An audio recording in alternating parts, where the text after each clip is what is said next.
You woke the wrong dog. Ah, yeah!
Whether it be the first boss or the final boss, bosses in video games are one of, if not the most memorable parts of the product. And one that has spawned hundreds of goddamn top 10 countdown YouTube videos. Now I am adding to this bloated collection of top 10s, and let me tell ya, this list was hard. After playing so many video games and fighting over 100 bosses at least, picking my 10 favorite has been no easy task. But finally, my choices have been made and ready to be revealed. Simple rules.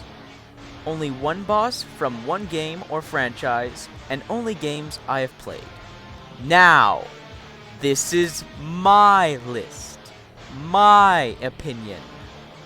I do not want a single comment asking me why there is not a single boss from any Nintendo games on this list. Understand? Now let the battles begin! Though a fight every now and then does make life a little more interesting, don't you think?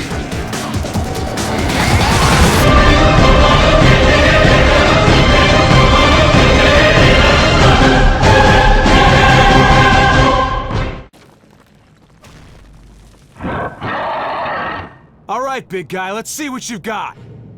Wolfenstein is a really fun, dark, atmospheric, action-packed shooter. And this boss completely represents that.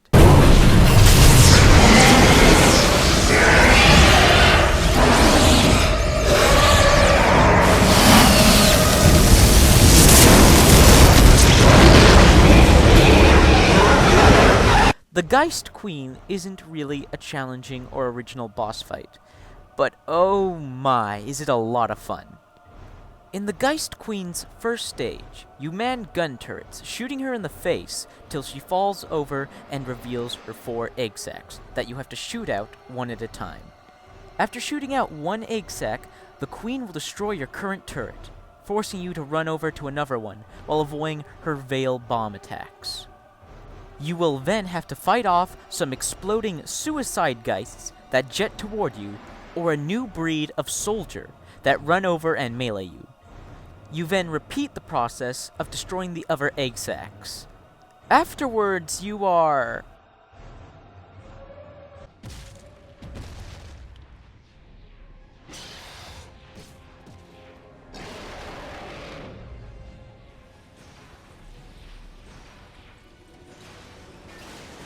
What the?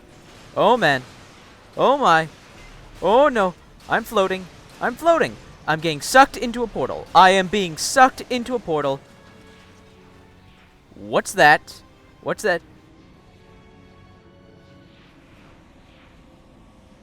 Hey, no, no, stay back, stay back. Oh god, oh god! Oh, I'm okay. Huh. Well, there's an exit. I might as well just run over there and— oh shit! Second stage of the fight is simple. Unload every ounce of ammunition into the butt-ugly bug. Let's show this prehistoric bitch how we do things downtown. When she has taken enough damage, you finish off the giant Geist by attaching dynamite to her freaking head. All right. This chick is toast.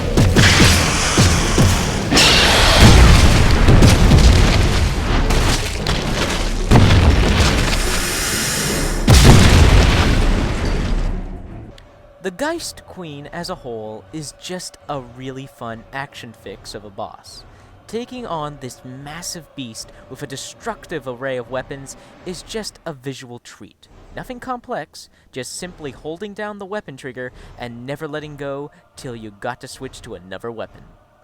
The Geist Queen also just has a really cool, creepy design with a haunting boss theme to match, leaving this action-packed, interdimensional, monstrous monarch on the number 10 spot of the list.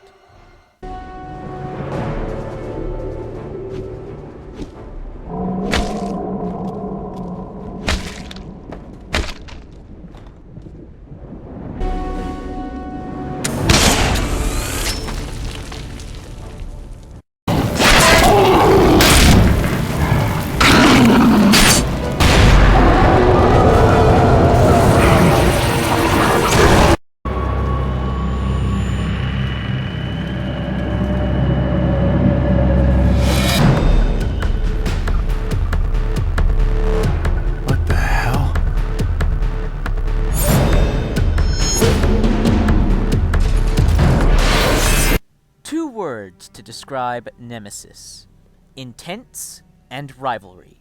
Introduced at the beginning of the game as the seemingly sidekick of the main villain, Nemesis is shown to be far more powerful than you, shrugging off bullets and even—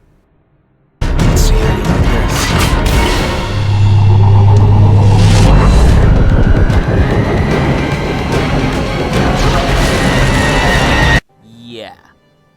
Afterwards infecting you with the Technocyte virus. After getting your ass handed to you like that, protagonist Hayden is most certainly looking for some payback, having Nemesis live up to the name. Near the end game, after Hayden has acquired his signature glaive, built up his arsenal and powers, you are ready to confront your uncanny rival. Nemesis's boss fight is one that always gets me on edge. Reason being that most of her attacks are one-hit kills. This makes you really have to be on your toes. And dodge! Dodge! Dodge like a mofo! Else you'll be seeing a lot of—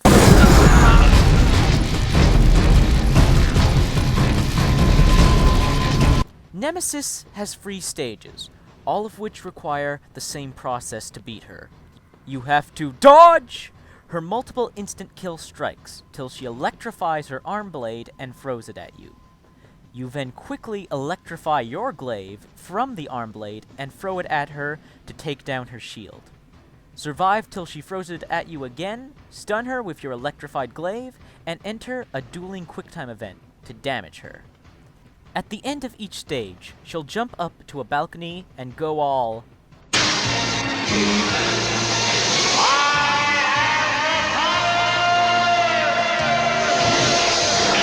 regaining her shield and throwing her arm blade for good measure.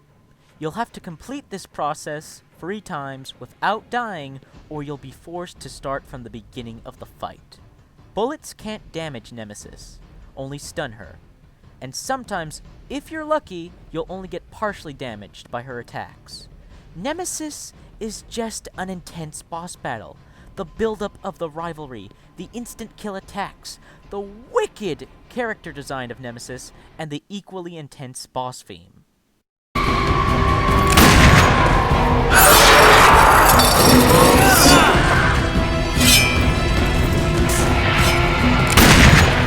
Nemesis certainly earns the number 9 spot on the list.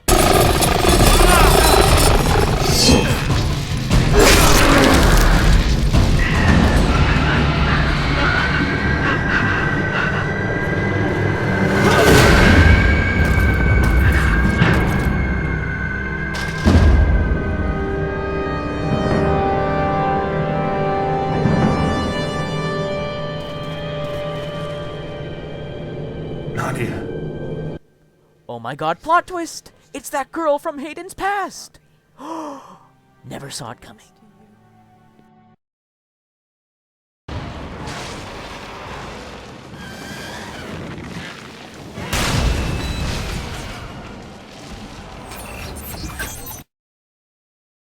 Binary Domain is a game filled with awesome mechanical enemies to battle and giant robotic bosses to conquer.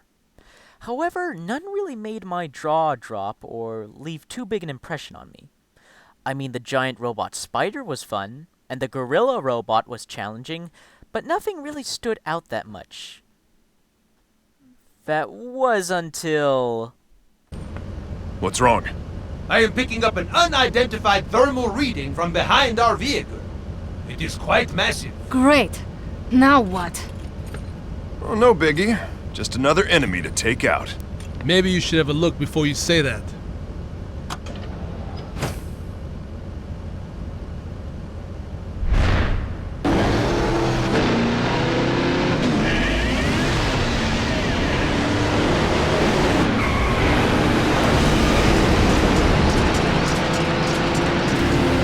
Holy shit! The Tsarunner is just awesome. Like the Geist Queen, it's nothing really complicated. Just point your weapon and shoot. But the set pieces, the design, the reveal, the visible battle damage, the adrenaline rush. A 2-stage boss fight, the Tsarunner will attempt to run over your truck, where when it raises its massive wheels, you must shoot its incredibly small drive core. Afterwards, you will have to shoot at the giant robot's head and arms, which are revealed to be weak points, all while shooting down the Tsarunner's missiles before they hit the truck. At random times during the fight, the Tsarunner will switch positions from the front of the truck to the back, and vice versa. All while... The Transformers! Robots in disguise! The Transformers! More than meets the eye! Transformed! Guess it's anything goes now. After enough missiles shot down and damage dealt, the Tsarunner will trigger a QuickTime event where you have to save your partner Faye. Shit! Hey! I got you! Jeez, you're heavy! No! Once done, you continue to shoot down missiles, and eventually, the Tsarunner will try to get up close and personal, giving you more opportunity to shoot at its drive core. Finally, just when you think the Tsarunner is about to smash the truck...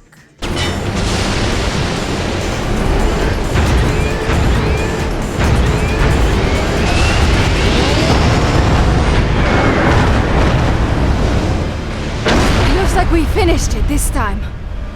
You guys are amazing. Aw, yeah. This boss battle is just pure action eye candy, and I love every second of it. Placing the Tsarunner number 8 on my list.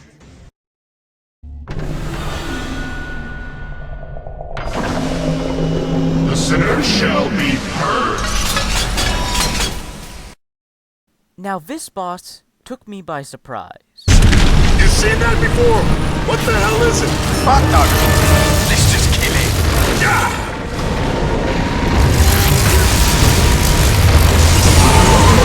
Yeah!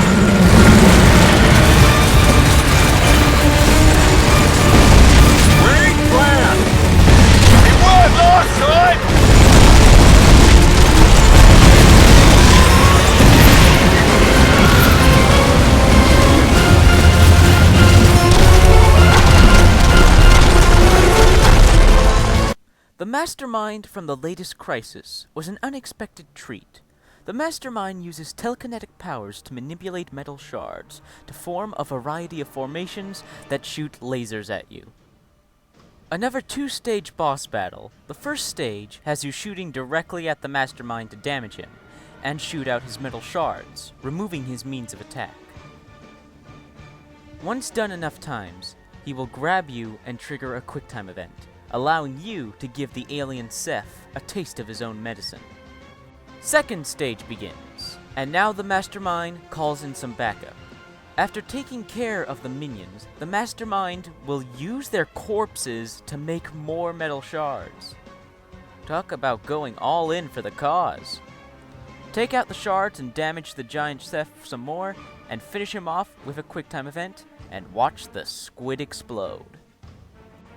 What makes the MasterMind such a great boss fight is exactly what makes the Crysis games so great. Choice. You have a huge variety of ways to fight the MasterMind. Go maximum armor and just unload your rifle on him. Grab a Typhoon and just keep hammering him with 500 rounds a second. Go cloak mode and find a nice little spot to chuck grenades at him. Cloak and get behind him with a grenade launcher. Grab a nearby Seth Reaper cannon and let loose. Go classic and just use a rocket launcher. Or my favorite, supercharge your nanosuit, grab an X-Pack, and just destroy everything. The MasterMind is no pushover though. If you're not careful, death will come quickly. What's not to love about this boss? The character design, the amount of choice you have when facing him, the epic boss fiend.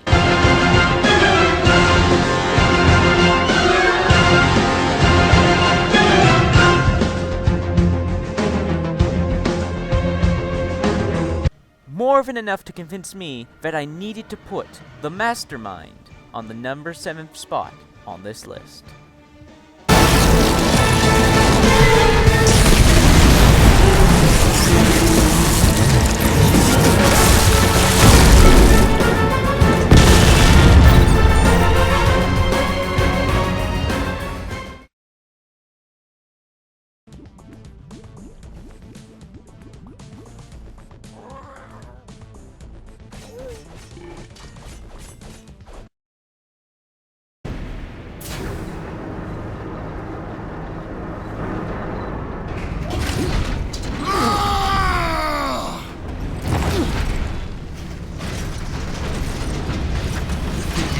Out of here with that sparkly thing.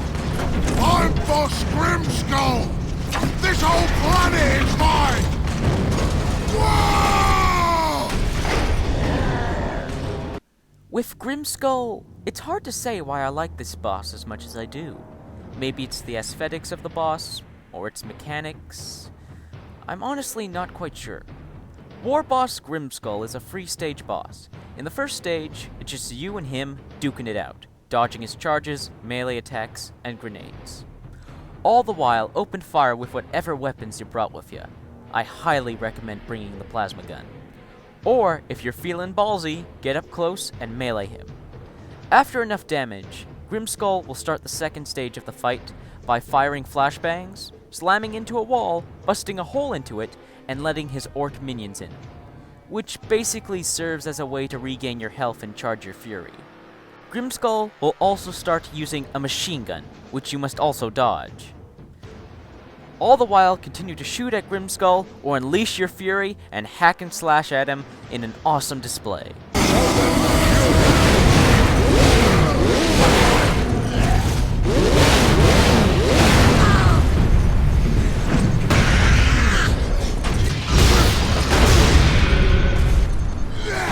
Why do you give me so much trouble, Space Marine? After enough damage, Stage 3 begins with Grimskull climbing onto a ledge and firing down more grenades, and even deadlier rockets, also calling down some more orcs and kamikaze squigs. After some more shooting, Grimskull will eventually fall down in defeat, allowing you to execute him. Grimskull is just a good, solid boss battle overall. Decent attack pattern, awesome character design. He's just fun to fight and satisfying to beat. Placing him number 6 on the list. I ain't finished with you yet, Space Marine! But I am finished with you, Orc.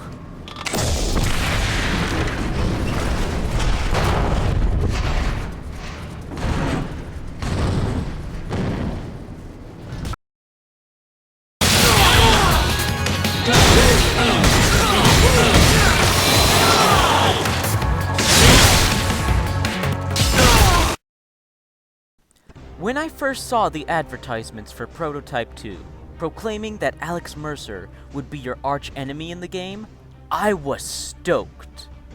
And the boss battle didn't disappoint. A battle between two super-powered beings for the fate of New York City. Hell yeah! Holy shit. Well, let's get this over with, shall we? Alex Mercer is a 4-stage boss fight. On each stage, he will use one of his recognizable powers. Blade, Whip, and Hammer Fist in that order. When Alex uses a certain power, it isn't recommended that Heller use the same power, as Mercer will just counter it. He even points that out to you if you try. I'm using that. Change it up, for God's sake. He'll also use a variety of other moves and abilities to take you down, such as body sliding, creating rows of spikes you have to dodge, throwing f***ing helicopters at you, and summoning flyers to attack you. He'll also, from time to time, perform a heavy attack that you have to block or dodge, giving you an opportunity to grab him and do some extra damage. The banter between Mercer and Heller during the fight is also just great.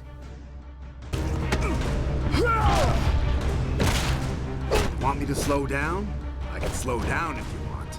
You keep hopping around, I'm gonna rip your spine out of your mouth. You really are a very crude person, aren't you? How you like me now, you emo fuck? Come on, Heller. You could be the grandfather of the new world. Now I know you're just trying to make me mad. And finally, the way you finish off Mercer is awe-inspiring. Heller starts to literally cut off Alex's powers till he even has no arms left. The build-up to this fight was monumental, and I have to say, it certainly lived up to it. Alex Mercer is the right balance of difficulty. Not too hard, not too easy. He tests your skills with your powers, tests your skills with blocking and dodging, and provides a satisfying end to the Prototype series. Putting Alex Mercer number 5 on the list.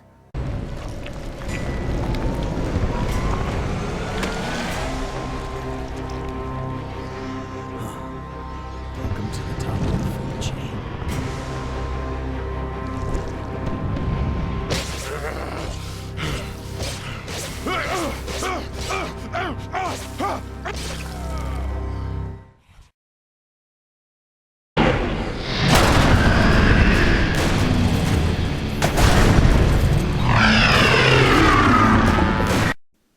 If there's one thing I've learned from playing the Serious Sam games, it's that you can always count on Sam to deliver something both ridiculous and epic. Seriously.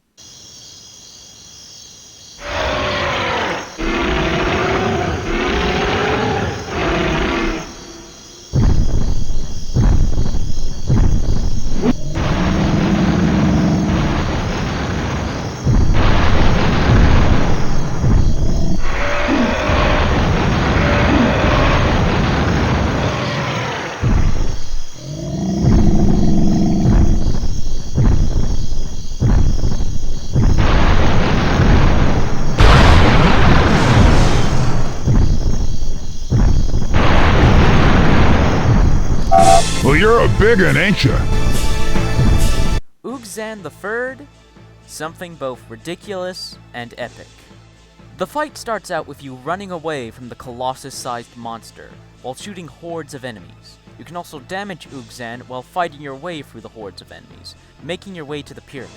Once you've made your way to the pyramid, along with the newly arrived flying saucer, you must fight some more enemies, damage Big Red and Ugly some more till... Ah, shit. You know, I was joking about the Big Red and Ugly!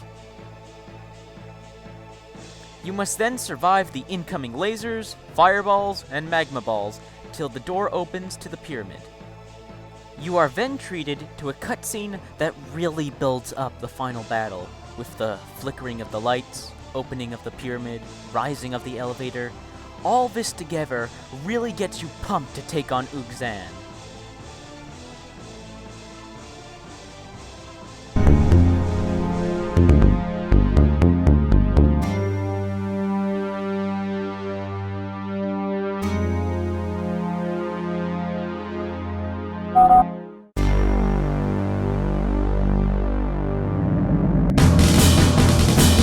I thought I saw the last of you. Alright, big guy, I'm ready for ya. You think your two puny pea shooters can take on me? Well, I got... Oh, fuck. Now armed with 4 massive guns, now including a missile launcher and a lightning beam, and not including the fireballs he already shoots from his mouth, you must light up the alien warlord with everything you got. Unfortunately, it's impossible to simply shoot him to death, as he regenerates his health when low. Puzzle time! Yes, surprisingly, in a game about shooting everything that moves, the final boss is a puzzle boss. You have to go over to the launch pads in the corners of the arena, launch yourself from one, land through a portal on the side of the arena. You must go through 4 portals to activate the flying saucer's laser beam in order to finish off Ugzan. Just be sure he's in the center of the arena, else you'll have to start all over again. Lastly, this guy's boss themes. Just epic!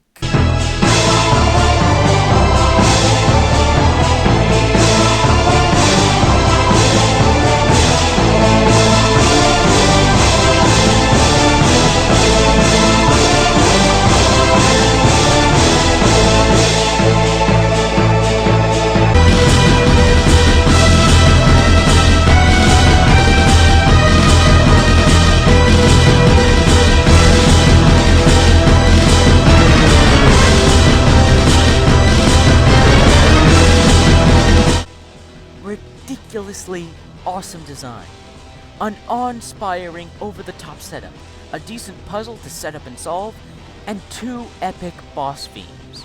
Ugzan III is more than worthy of the number 4 spot of this list.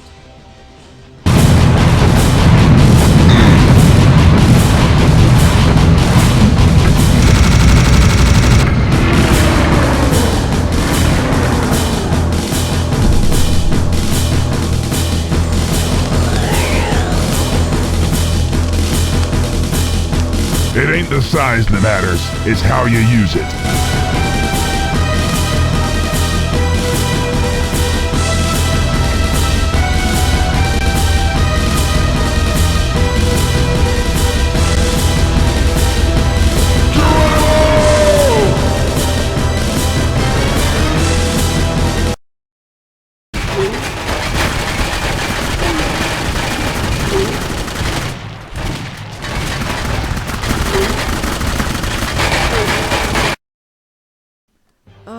Dark Souls. Such an amazing game, with amazing bosses. Picking just one of the nightmarish roster of opponents was a challenge in itself. While Ornstein and Smaug are certainly a highlight, and the Black Dragon Calamite is certainly a viable choice, I went with the boss that left the most impact on me. Artorias of the Abyss.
Knight Artorias isn't just a boss.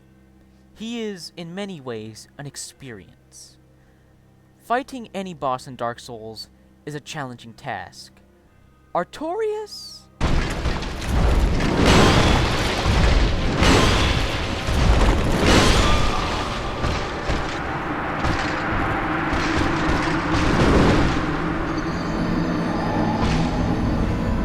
Much more so. When I first played Dark Souls and first fought Knight Artorias, I died to him more than any other boss in the game. It is absolutely required that you are well equipped and on a high level if you want to stand a chance against him. Knight Artorias wields a massive greatsword, which he uses with astounding speed and power.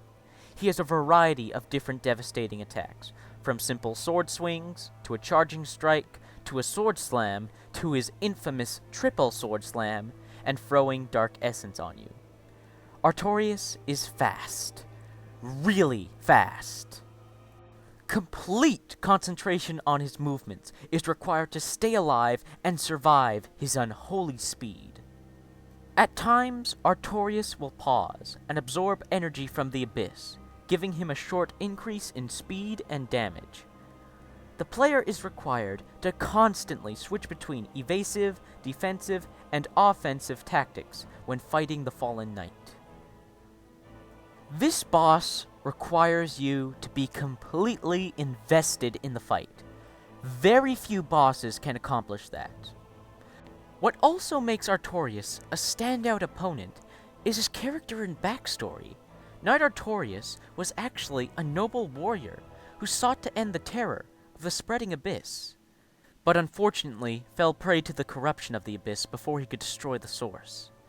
He was highly respected in both the kingdoms of Urussil and Lordran. He had many friends and comrades, one of whom which comes to pay respects to him after you have defeated him. You, is that not the soul of the man who fell on this spot? He was a dear friend. I wish to pay proper respect with that soul. Would you be willing to part with it? Thank you. You are very kind. Please take this. I no longer need it. May the Lord guide thee. Also, in Artorias' final moments before becoming consumed by the abyss, Artorias selflessly gave his great shield to his loyal wolf companion Sif in the hopes it would protect his friend. Even the boss theme invokes a feeling of great tragedy.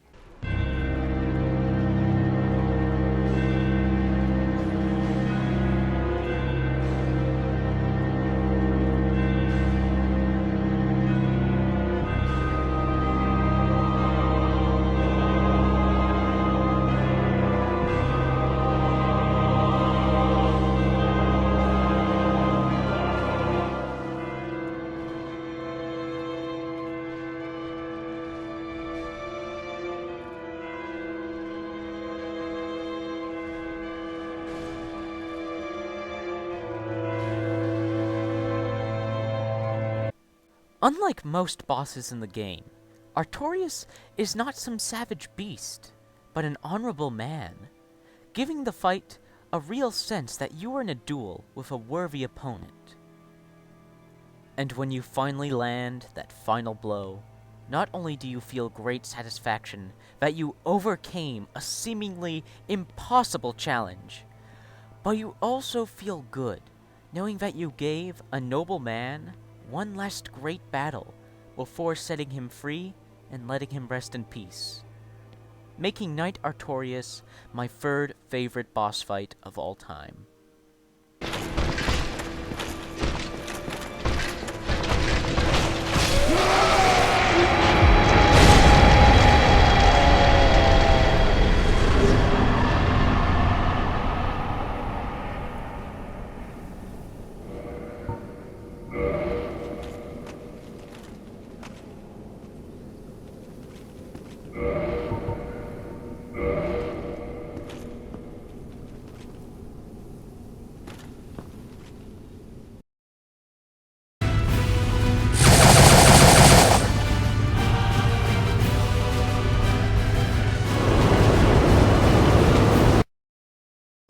You know, it's going to be one hell of a boss fight when the boss has an entire chapter and 2 levels of the game devoted to it.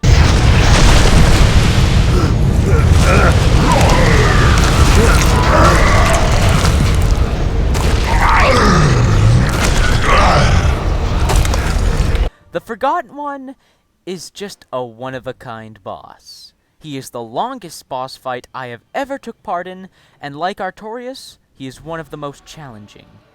The Forgotten One has multiple stages that have you do a variety of tasks. You start off with some simple platforming while avoiding being spotted by the demon. You must then partake in platforming as fast as possible upwards to avoid the rising lava. You must then avoid being spotted by the Forgotten One again as he passes by. Soon after, you must jump from ledge to ledge, dodging the debris the demon is dropping down. The Forgotten One will then fall into the lava, forcing you to do some quick platforming in order to keep ahead of him so he doesn't spot you. Once you find a hiding spot, you shadow the demon once more and follow him up to start the actual fighting with him. The Forgotten One is invulnerable to all your special items, forcing you to rely on your trusty combat cross, and light and dark magic if you have any. The Forgotten One has several weak spots that you must attack that are exposed as the fight progresses, starting off with his leg and then his lower chest. The Forgotten One has a variety of attacks, which, if you study him enough, can see the tells he makes before attacking. These attacks include a sword slam, a double sword slam, and unify, sword slash, claw slash, long-ranged mace slam, ranged mace slam and drag across, mace slam at feet, stomp, ground slam, and a dash, which he uses for travel and damage.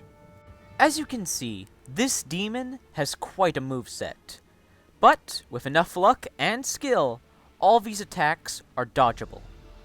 After doing enough damage to a weak spot, it will trigger a special attack from the Forgotten One, which you will have to use against him to reveal another weak spot. The first one has you simply block and counter a blast of energy. The second one has you grab onto a massive rock he throws at you, only to throw it right back at him, ending the first confrontation you have with him.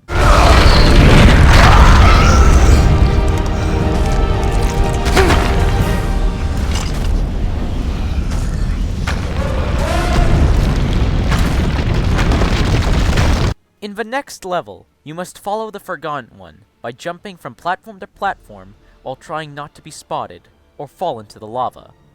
Eventually, you will have to jump onto a pillar, which the demon will carefully inspect as you move out of his sight. The Forgotten One will then grab the pillar and use it as a battering ram to break down the wall while you hold on for dear life. This whole section with the pillar was one of the most nerve-wrenching segments I've ever had as a gamer.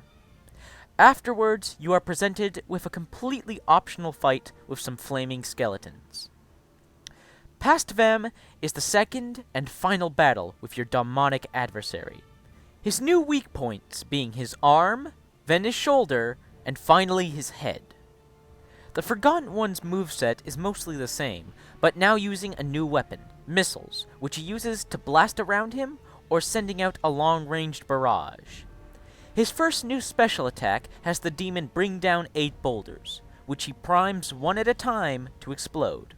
You must gauntlet punch a primed boulder at him.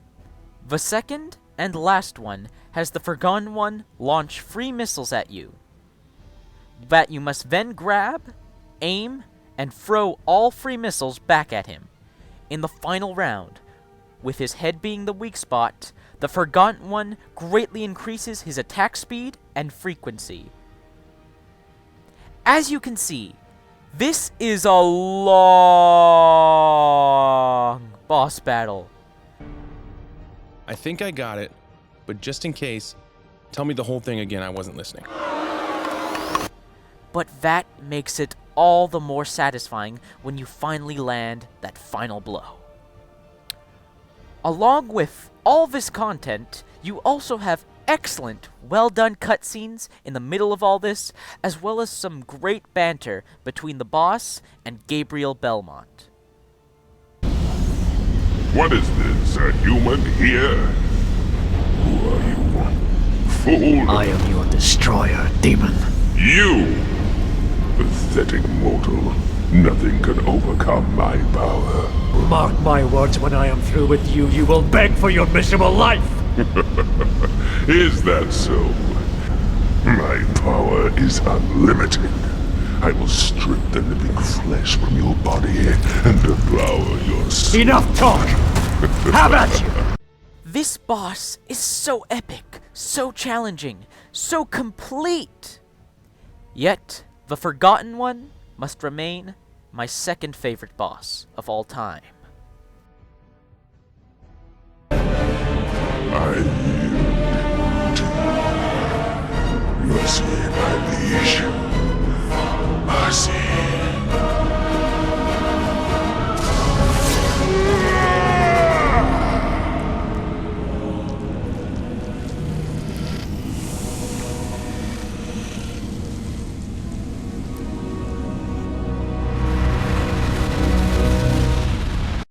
Before I reveal my number one favorite boss battle, it's time for a recall.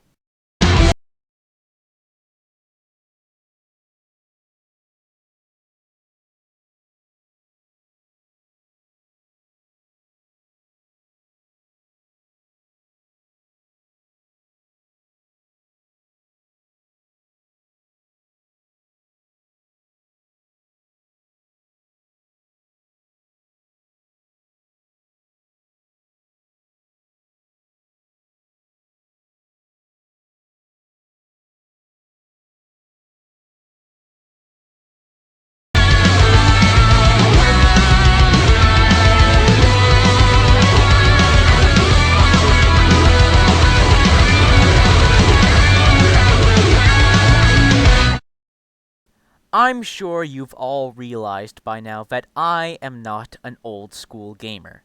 I'm solely a PC gamer who plays games from the last 6 years. I don't like controllers or consoles, and I'm just not a fan of the old 8-bit games. Except for one. One game that was released on Steam for the Sega Genesis and Mega Drive Classics, re-released on the PC. Aw yeah! Alien Soldier! To hell with Mario, Sonic, and Mega Man. Epsilon Eagle is the real badass. Alien Soldier is the game for boss battles, within the Guinness Book of World Records Gamer Edition 2010 under the category of most boss battles in a run and gun game. With so many boss battles in one game, how does one simply choose one?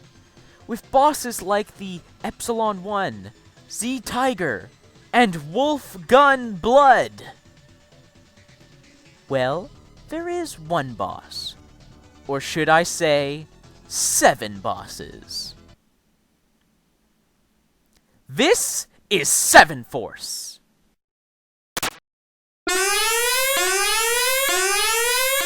Emergency.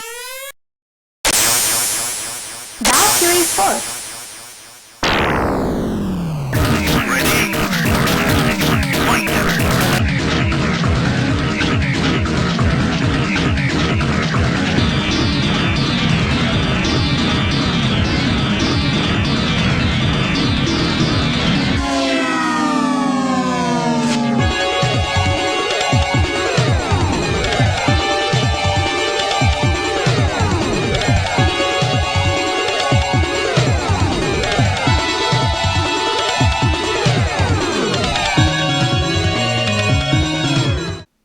Even though there are technically only 6 boss forms. Moving on! At the start of the fight, a woman, designated as 7 Force, walks on stage, only to transform into her second form, Valkyrie Force. Valkyrie Force's weak point is its chest. It has a kick attack for melee, an arm rocket, and a giant boomerang for ranged attacks. All are dodgeable, but require precise timing. Once Valkyrie Force is defeated, it will change into Medusa Force. Medusa Force is basically a rolling death ball that does massive damage if hit. Constantly have to change positions from the front to the back of Medusa Force, all the while damaging it, collecting health pickups, avoiding mines and bombs. Those bombs can also be thrown at Medusa Force for heavy damage. When Medusa Force is finished, it changes into Self-Feed Force. While falling down a bottomless pit, you must fly to the left of the screen to avoid the attacks of Self-Feed Force. Self-Feed Force weak point is its head and chest. However, it will block your attacks. The only way to get a good shot in is to attack it while it is attempting to attack you. When you have defeated Self-Feed Force, it will transform into Artemis Force. Artemis Force lunges and shoots at you, both of which are dodgeable with proper timing. This time, its weak point is its tail, which can be a godsend or curse, depending on what weapons you have. When Artemis Force is finished, it's time to face the final form of Seven Force, and also the most difficult one, Siren Force. You fight Siren Force underwater, giving you complete movement around the stage, but also not allowing you to use fire-based weapons anymore. Siren Force will try to attack you with its giant arm propellers, all the while releasing bombs that circulate around the stage. Its weak spot is now also its head and chest again, but now is repeatedly blocked by its arm propellers and can only be hit with precise aiming and timing. With the speed and difficulty of this final form, I myself have never beaten Siren Force without using the option to change the game speed. As you can see, this boss is obviously a great challenge, but what makes it the most difficult and the most intense boss fight in the game, in any game, is that there are no checkpoints in between forces. If you die, you have to start the battle all the way back at the first force. Unless you play on PC with a mouse and keyboard, which gives you the option to quick save and quick load. Hell yeah! Seven Force is the perfect boss battle, with awesome designs for each force, with constantly changing arenas, with a great amount of challenge that tests the player's skill at the game, with an adrenaline-pumping boss theme. The fact that it's 5 bosses in one, and finally, the immeasurable satisfaction you receive when you land the final blow, and in the most epic way to end a boss fight, fly off into space. Seven Force is my #1 favorite boss battle of all time.